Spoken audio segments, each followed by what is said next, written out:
श्री सत्यनारायण भगवान की जय। कथा प्रारंभ करने से पहले आप सभी से अनुरोध है कि कमेंट बॉक्स में श्री सत्यनारायण भगवान की जय लिखकर वीडियो को लाइक जरूर कीजिए। आइए रसपान करते हैं श्री सत्यनारायण भगवान की कथा का। एक समय नैमिषारण्य तीर्थ में शौनकादि 88 ऋषियों ने श्री सूत जी से पूछा, हे प्रभु, इस कलयुग में वेद विद्या रहित मनुष्य को प्रभु भक्ति किस प्रकार मिलेगी तथा उनका उद्धार कैसे होगा। इसलिए हे मुनिश्रेष्ठ, कोई ऐसा तप कहिए जिससे थोड़े समय में पुण्य प्राप्त होवे तथा मनवांछित फल मिले। वह कथा सुनने की हमारी इच्छा है। सर्वशास्त्र ज्ञाता श्री सूत जी बोले, हे वैष्णव में पूज्य, आप सबने प्राणियों की हित की बात पूछी है।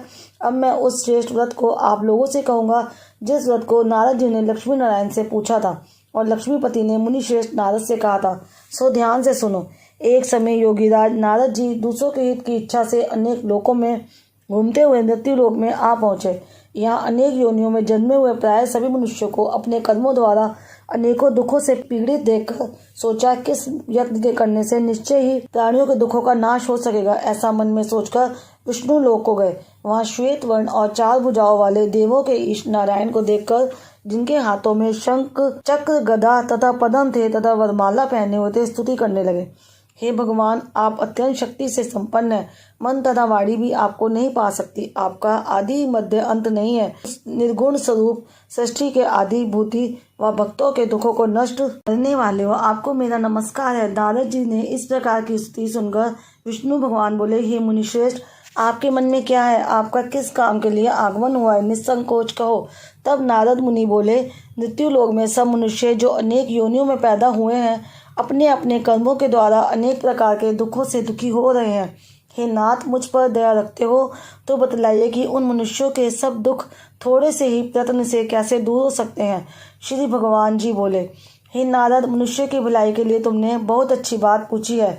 जिस काम के करने से मनुष्य मुंह से छूट जाता है वह मैं कहता हूँ, सुनो। बहुत पुण्य देने वाला, स्वर्ग तथा मृत्यु लोक दोनों में दुर्लभ एक उत्तम व्रत है। आज मैं प्रेमवश होकर तुमसे कहता हूँ, सत्यनारायण का ये व्रत अच्छी तरह विधि पूर्वक करके मनुष्य आयु पर्यंत यहाँ सुख भोग कर मरने पर मोक्ष को प्राप्त होता है। श्री भगवान के वचन सुनकर नारद मुनि बोले कि उस व्रत का फल क्या है, क्या विधान है और किसने ये व्रत किया है और किस दिन ये व्रत करना चाहिए, विस्तार से कहिए। भगवान बोले, दुख शोक आदि को दूर करने वाला, धन धान्य को बढ़ाने वाला, सौभाग्य तथा संतान को देने वाला ये व्रत सब स्थानों पर विजय कराने वाला है। भक्ति और श्रद्धा के साथ किसी भी दिन मनुष्य श्री सत्यनारायण की शाम के समय ब्राह्मणों और बंधुओं के साथ धर्मपरायण होकर पूजा करे। भक्ति भाव से नैवेद्य, केले का फल, घी, दूध और गेहूं का चूर्ण सवाया लेवे। गेहूं के अभाव में साठी का चूर्ण, शक्कर तथा गुड़ ले और सब भक्षण योग्य पदार्थ जमा करा के भगवान के अर्पण कर देवे तथा बंधुओं सहित ब्राह्मणों को भोजन करावे। पश्चात स्वयं भोजन करे।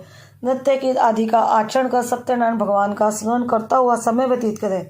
इस तरह व्रत करने पर मनुष्य की इच्छा निश्चय ही पूरी होती है। विशेषकर कली काल में भूमि पर यही मोक्ष का सरल उपाय है।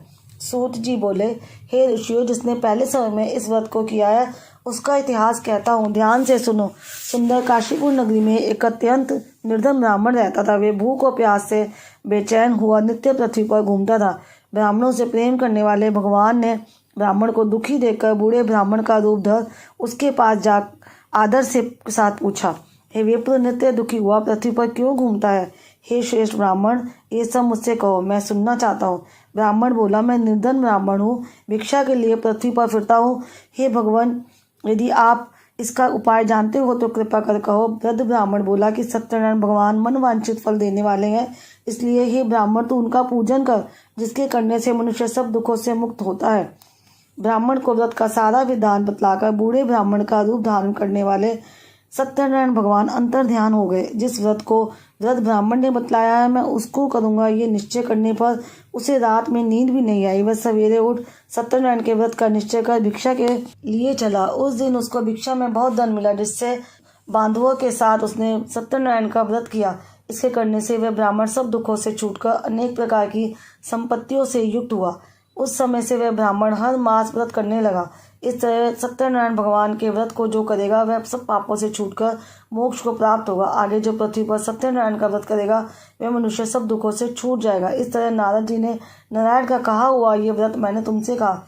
हे विप्रो, अब मैं और क्या कहूँ? ऋषि बोले, हे मुनीश्वर, संसार में इस ब्राह्मण से सुनकर किस किसने इस व्रत को किया है, हम वह सब सुनना चाहते हैं। इसके लिए हमारे मन में श्रद्धा है।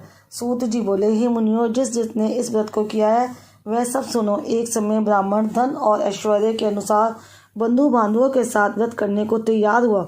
उसी समय एक लकड़ी बेचने वाला बूढ़ा आदमी आया और बाहर लकड़ियों को देखकर ब्राह्मण के मकान में गया। प्यास से दुखी लकड़हारा उनको व्रत करते देखकर ब्राह्मण को नमस्कार कर कहने लगा कि आप ये क्या कर रहे हैं और उसके करने से क्या फल मिलता है, कृपया करके मुझसे कहो। ब्राह्मण ने कहा, सब मनोकामनाओं को पूर्ण करने वाला ये सत्यनारायण भगवान का व्रत है। इसकी ही कृपा से मेरे यहाँ धन धान्य आदि की वृद्धि हुई है। ब्राह्मण से इस व्रत के बारे में जानकर लकड़हारा बहुत प्रसन्न हुआ। चरणामृत लिए प्रसाद खाने के बाद अपने घर को गया। लकड़हारे ने अपने मन में इस प्रकार का संकल्प किया कि आज ग्राम में लकड़ी बेचने से जो धन मिलेगा उसी से सत्यनारायण देव का उत्तम व्रत करूँगा। ये मन में विचार कर वह बूढ़ा आदमी लकड़ियाँ अपने सिर पर रखकर जिस नगर में धनवान लोग रहते थे वह ऐसे सुंदर नगर में गया। उस रोज वहाँ पर उसे उन लकड़ियों का दाम पहले दिनों से चौगुना मिला। तब वह बूढ़ा लकड़हारा दाम ले और अति प्रसन्न होकर पक्के केले की फली, शक्कर, घी, दुग्ध, दही और गेहूं का चूर्ण इत्यादि सत्यनारायण भगवान के व्रत की कुल सामग्रियों को लेकर अपने घर गया। फिर उसने अपने भाइयों को बुलाकर विधि के साथ भगवान जी का पूजन और व्रत किया। इस व्रत के प्रभाव से बूढ़ा लकड़हारा धन पुत्र आदि से युक्त हुआ और संसार के समस्त सुख भोगकर वैकुंठ को चला गया। सूत जी बोले, हे श्रेष्ठ मुनियों, अब आगे की कथा कहता हूँ, सुनो। पहले समय में उल्कामुख नाम का एक बुद्धिमान राजा था। वह सत्यवक्ता और जितेंद्रिय था। प्रतिदिन देव स्थानों पर जाता तथा गरीबों को धन देकर उनके कष्ट दूर करता था। उसकी पत्नी कमल के समान मुख वाली और सती साध्वी थी। भद्रशिला नदी के तट पर उन दोनों ने श्री सत्यनारायण का व्रत किया। उस समय में वहाँ एक साधु वैश्य आया। उसके पास व्यापार के लिए बहुत सा धन था। वह नाव को किनारे पर ठहरा कर राजा के पास आ गया और राजा को व्रत करते हुए देखकर विनय के साथ पूछने लगा, हे राजन, भक्ति युक्त चित्त से आप ये क्या कर रहे हैं? मेरी सुनने की इच्छा है, सो आप ये मुझे बताइए। राजा बोला, हे साधु, अपने बांधवों के साथ पुत्र आदि की प्राप्ति के लिए महाशक्तिमान सत्यनारायण भगवान का व्रत व पूजन किया जा रहा है। राजा के वचन सुनकर साधु आदर से बोला, हे राजन, मुझसे इसका सब विधान कहो, मैं भी आपके कथानुसार इस व्रत को करूँगा। मेरे भी कोई संतान नहीं है और इससे निश्चय ही होगी। राजा ने सब विधान सुन व्यापार से निवृत्त हो वह आनंद के साथ घर गया। साधु ने अपनी स्त्री से संतान देने वाले उस व्रत का समाचार सुनाया और कहा कि जब मेरे संतान होगी तब मैं उस व्रत को करूँगा। साधु ने ऐसे वचन अपनी स्त्री लीलावती से कहे। एक दिन उसकी स्त्री लीलावती अपने पति के साथ आनंदित हो सांसारिक धर्म में प्रवृत्त होकर सत्यनारायण भगवान की कृपा से गर्भवती हो गई तथा 10वें महीने में उसके एक सुंदर कन्या का जन्म हुआ। दिनों दिन वह इस तरह बढ़ने लगा जैसे शुक्ल पक्ष का चंद्रमा बढ़ता है। कन्या का नाम कलावती रखा गया। तब लीलावती ने मीठे शब्दों में अपने पति से कहा कि जो आपने संकल्प किया था कि भगवान का व्रत करूंगा, अब आप उसे करिए। साधु बोला, हे प्रिय, इसके विवाह पर करूंगा। इस प्रकार अपनी पत्नी को आश्वासन दे वह नगर को गया। कलावती पितृगृह में वृद्धि को प्राप्त हो गई। साधु ने जब नगर में सखियों के साथ अपनी पुत्री को देखा तो तुरंत दूध बुलवाकर कहा कि पुत्री के वास्ते कोई सुयोग्य वर देखकर लाओ। साधु की आज्ञा पाकर दूध कंचन नगर पहुंचा और वहां पर बड़ी खोज और देखभाल कर लड़की के लिए सुयोग्य वाणिक पुत्र को ले आया। उस सुयोग्य लड़के को देखकर साधु ने अपने बंधु बांधवों सहित प्रसन्नचित्त अपनी पुत्री का विवाह उसके साथ कर दिया, किंतु दुर्भाग्य से विवाह के समय भी व्रत को करना भूल गया। तब श्री भगवान क्रोधित हो गए और श्राप दिया कि तुम्हें दारुण दुख प्राप्त होगा। अपने कार्य में कुशल साधु बनिया जमाता सहित समुद्र के समीप स्थित रतनपुर नगर में गया और वहां दोनों ससुर जमाई चंद्रकेतु राजा के उस नगर में व्यापार करने लगे। एक रोज भगवान सत्यनारायण की माया से प्रेरित कोई चोर राजा का धन चुराकर भागा जा रहा था, किंतु राजा के दूतों को आता देखकर चोर ने घबराकर भागते हुए राजा के धन को वहीं चुपचाप रख दिया जहां वो ससुर जमाई ठहरे हुए थे। जब दूतों ने उस साधु वैश्य के पास राजा के धन को रखा देखा तो वे दोनों को बांधकर ले गए और प्रसन्नता से दौड़ते हुए राजा के समीप जाकर बोले, ये दो चोर हम पकड़कर लाए हैं, देखकर आज्ञा दे। तब राजा की आज्ञा से उनको कठोर कारावास में डाल दिया और उनका सब धन छीन लिया। सत्यनारायण भगवान के श्राप द्वारा उनकी पत्नी भी घर पर बहुत दुखी हुई और घर पर जो धन रखा था चोर चुराकर ले गए। शारीरिक व मानसिक पीड़ा तथा भूख प्यास से अति दुखित हो अन्न की चिंता में कलावती एक ब्राह्मण के घर गई। वहां उसने सत्यनारायण भगवान का व्रत होते देखा। फिर कथा सुनी और प्रसाद ग्रहण कर रात को आई। माता ने कलावती से कहा, हे पुत्री, अब तक कहाँ रही वह, तेरे मन में क्या है? कलावती बोली, हे माता, मैंने एक ब्राह्मण के घर श्री सत्यनारायण भगवान का व्रत देखा है। कन्या के वचन सुनकर लीलावती भगवान के पूजन की तैयारी करने लगी। लीलावती ने परिवार और बंधुओं सहित श्री सत्यनारायण भगवान का पूजन किया और वर मांगा कि मेरे पति और दामाद शीघ्र आ जावें। साथ ही प्रार्थना की कि हम सबका अपराध क्षमा करो। सत्यनारायण भगवान इस व्रत से संतुष्ट हो गए और राजा चंद्रकेतु को स्वप्न में दर्शन देकर कहा, हे राजन, दोनों वैश्यों को छोड़ आते ही छोड़ दो। उसका सब धन जो तुमने ग्रहण किया है दे दो, नहीं तो मैं तेरा धन, राज्य, पुत्र आदि सब नष्ट कर दूंगा। राजा से ऐसे वचन कहकर भगवान अंतर ध्यान हो गए। प्रातःकाल राजा चंद्रकेतु ने सभा में अपना स्वप्न सुनाया। फिर दोनों वाणी पुत्रों को कैद से मुक्त कर सभा में बुलाया। दोनों ने आते ही राजा को नमस्कार किया। राजा मीठे वचनों से बोला, हे महानुभावों, भावीवश ऐसा कठिन दुख प्राप्त हुआ है, अब तुम्हें कोई भय नहीं है। ऐसा कहकर राजा ने उनको नए नए वस्त्र आभूषण पहनाए तथा उनका जितना धन लिया था उससे दूना धन देकर आदर सहित विदा किया। दोनों वैश्य अपने घर को चल दिए। सूत जी बोले, वैश्य ने मंगलाचार करके यात्रा आरंभ की और अपने नगर को चला। उनके थोड़ी दूर निकलने पर दंडी वेशधारी सत्यनारायण ने उनसे पूछा, हे साधु, तेरी नाम में क्या है? अभिमानी वाणिक हंसता हुआ बोला, हे दंडी, आप क्यों पूछते हो? क्या धन लेने की इच्छा है? मेरी नाम में तो बेल और पत्ते भरे। वैश्य का कठोर वचन सुनकर भगवान ने कहा, तुम्हारा वचन सत्य हो। दंडी ऐसा कहकर वहां से दूर चले गए और कुछ दूर जाकर समुद्र के किनारे बैठ गए। दंडी के जाने पर वैश्य ने नृत्य क्रिया करने के बाद नाव को ऊंची ऊंची देखकर अचंबा किया और नाव में बेल पत्ते देखकर मूर्छित हो जमीन पर गिर पड़ा। फिर मूर्छा खुलने पर अत्यंत शोक प्रकट करने लगा। तब उसका दामाद बोला कि आप शोक ना करें, दंडी का श्राप है, अतः उसकी शरण में चलना चाहिए, तभी हमारी मनोकामना पूरी होगी। दामाद के वचन सुन वे दंडी के पास पहुंचा, अत्यंत भक्ति भाव से नमस्कार करके बोला, मैंने जो आपसे असत्य वचन कहे थे उनको क्षमा करो। ऐसा कहकर महान शोकातुर रोने लगा। तब दंडी भगवान बोला, हे वाणी पुत्र, मेरी आज्ञा से बार बार तुम्हें दुख प्राप्त हुआ है, तू मेरी पूजा से विमुख हुआ। साधु बोला, हे भगवान, आपकी माया से मोहित ब्रह्मा आदि भी आपके रूप को नहीं जानते, तब मैं ज्ञानी कैसे जान सकता हूँ? आप प्रसन्न होइए, मैं सामर्थ्य के अनुसार आपकी पूजा करूंगा।